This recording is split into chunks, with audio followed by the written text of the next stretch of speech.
Value does all the work, but color gets all the credit, right? Well, sometimes color does the heavy lifting too.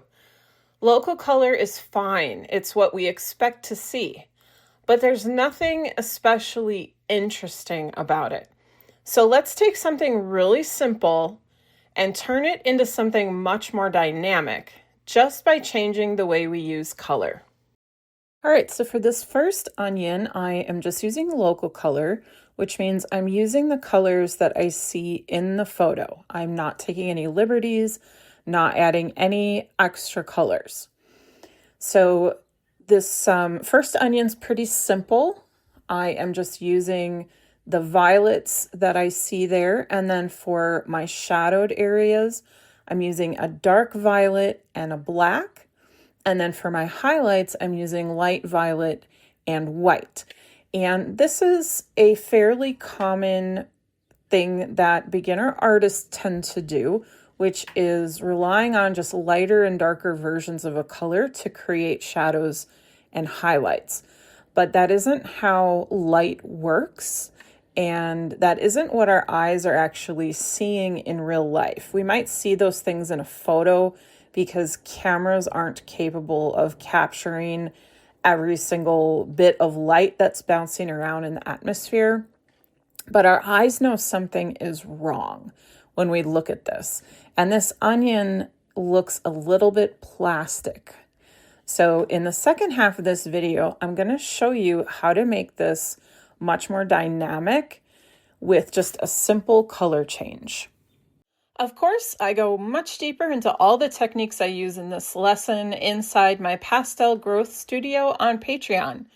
My members not only get full lessons, but also full product evaluations, step-by-step how-tos for your most pressing pastel questions, fun monthly challenges, and behind-the-scenes looks. I would love to welcome you to the family. I'm offering a 7-day free trial, and it's only $5 a month after that. I'll put the link in the description. All right, so let's talk about this color wheel that I'm showing here. So the complementary color to violet red is kind of a yellow green. And when light bounces off of things, it creates shadows that are actually colored.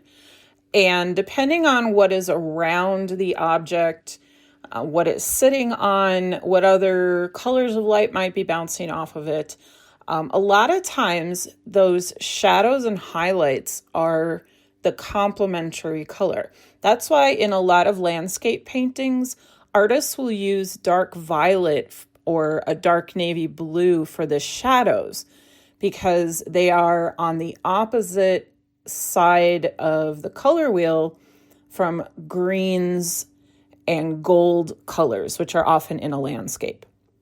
So you see here now, I am using a dark olive green to create that first level of shadow that's in here.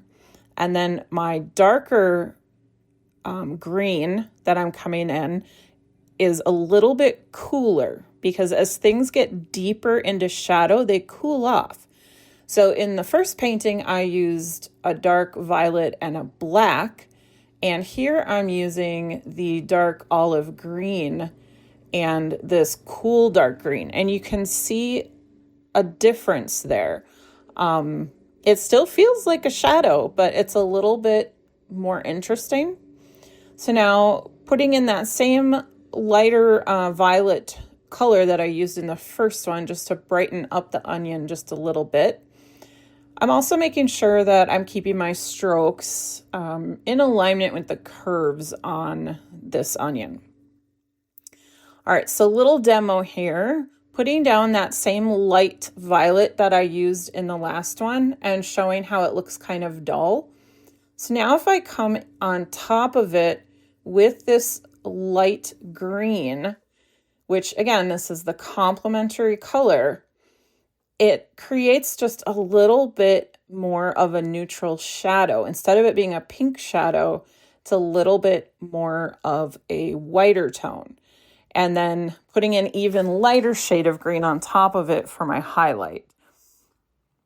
And pulling some of that gold color onto the bottom of the onion helps with a little bit of color echoing, just keeps our color story consistent throughout, which is a fun technique. Now for the orange, the highlights on the orange, instead of using that bright orange like I used on the last onion, I'm coming in with a pale blue. So again, this is on the opposite side of the color wheel, and you can see how clean the whites look.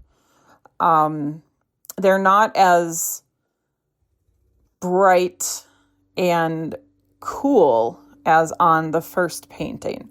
Now, of course, I do need to come in and brighten up the bright a little bit, which you'll see me do here in a minute. But first, I want to put in the shadow underneath. So in the first painting, I used black. In this one, I am using a dark violet. And the reason I'm doing that is because the shadows that are reflected off of an object a lot of times contain the color of the object because there is a little bit of reflection in it.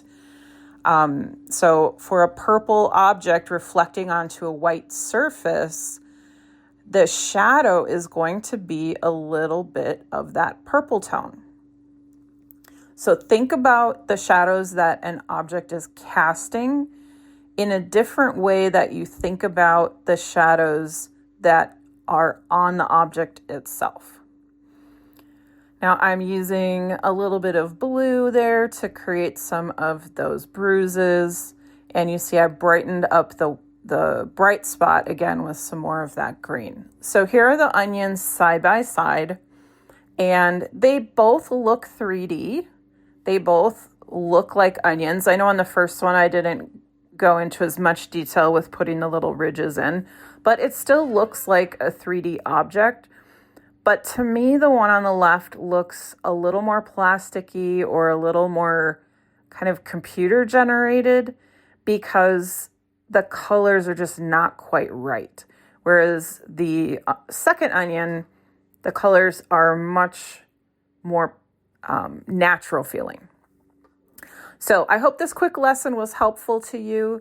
And if you want to dig in a little bit deeper, feel free to head on over to my Patreon.